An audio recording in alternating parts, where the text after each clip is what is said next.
வணக்கம் தமிழ் சமையல். இன்றைக்கி நம்ம என்ன பார்க்க போகிறோம்னா சோம்பேறி மட்டன் கிரேவி பார்க்க போகிறோம். ரொம்ப டேஸ்டியாக செய்ய போகிறோம்.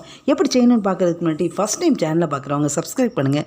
சப்ஸ்கிரைப் பண்ணி ஆளுங்கிற பெல் ஐக்கானை ப்ரெஸ் பண்ணுங்கள். அப்போ தான் நான் போடுற வீடியோ உங்களுக்கு நோட்டிஃபிகேஷன் வரும். ப்ளீஸ் நண்பர்களே வீடியோ ஸ்கிப் பண்ணாமல் பாருங்கள். வாங்க வீடியோக்குள்ளே போகலாம். இந்த கிரேவியை நம்ம குக்கர்லேயே ரொம்ப ஈஸியாக செஞ்சிடலாம். ஃபஸ்ட்டு குக்கரை எடுத்துக்கலாம். கழுவி வச்ச மட்டனை உள்ளே போட்டுக்கலாம். அதுக்கப்புறம் இதுக்கு தேவையான பொருள் நான் சின்ன வெங்காயம் வெட்டி வச்சுருக்கேன். நீங்கள் பல்லாரியும் போட்டுக்கலாம், சின்ன வெங்காயம் போட்டுக்கலாம்.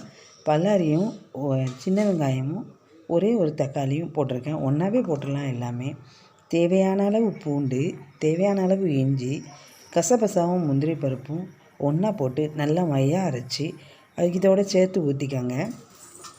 தேவையான அளவு உரப்புக்கு வத்தத்தூள், கரம் மசாலா போட்டு தேவையான அளவு தண்ணி ஊற்றி நல்லா மிக்ஸ் பண்ணி விட்டுக்கலாம். ரொம்ப ரொம்ப ஈஸியாக செஞ்சு முடிச்சிடலாம். சோம்பலாக இருக்கிற நேரத்தில், வேலை செய்ய போர் அடிக்கிற நேரத்தில் ரொம்ப ஈஸியாக செம்ம டேஸ்டியாக சூப்பரான கிரேவி செஞ்சு முடிச்சிடலாம். இப்போ நம்ம தேவையான அளவு தண்ணி ஊற்றி குக்கரை க்ளோஸ் பண்ணிடலாம். நல்லா மிக்ஸ் பண்ணி விட்டுக்கிடணும்.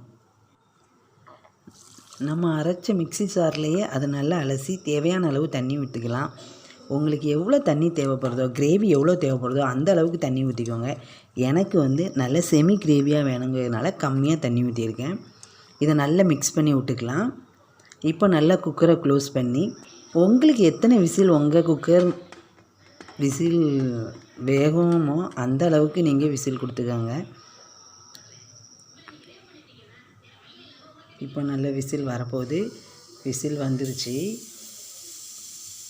சூப்பரான மட்டன் கிரேவி ரெடி ஆயிரும். இப்போ வெயிட் நல்லா போயிட்டு குக்கரை ஓப்பன் பண்ணி பார்க்கலாம். சூப்பரான செம ஈஸியான சோம்பேறி மட்டன் கிரேவி ரெடி ஆயிடுச்சு. இந்த மாதிரி டக்குன்னு டேஸ்டியாக குயிக்காக செஞ்சு முடிச்சிடலாம். உப்பு ஃபஸ்ட்டே போட வேண்டாம். ஏன்னா மட்டனுங்கிறதுனால கொஞ்சம் வேகாதுங்கிறதுனால தேவையான அளவு உப்பு இறக்கும் போது போட்டுக்கலாம். ஒரு கடாயில் எண்ணெய் ஊற்றி கடுகு, வெங்காயம் போட்டு கருவேப்பிலெல்லாம் போட்டு நல்லா தாளித்து ஊற்றிக்கலாம். பொரிஞ்சிருச்சு. இப்போ ஊற்றிக்கலாம். தேவையான அளவு கொத்தமல்லி தடவி ஊற்றினா சூப்பரான சோம்பேறி மட்டன் கிரேவி ரெடி ஆயிடுச்சு. இந்த வீடியோ பிடிச்சிருந்துச்சுன்னா லைக் பண்ணுங்கள், ஷேர் பண்ணுங்கள், சப்ஸ்கிரைப் பண்ணுங்கள். மறக்காமல் பெல் ஐக்கானை ப்ரெஸ் பண்ணுங்கள். நன்றி.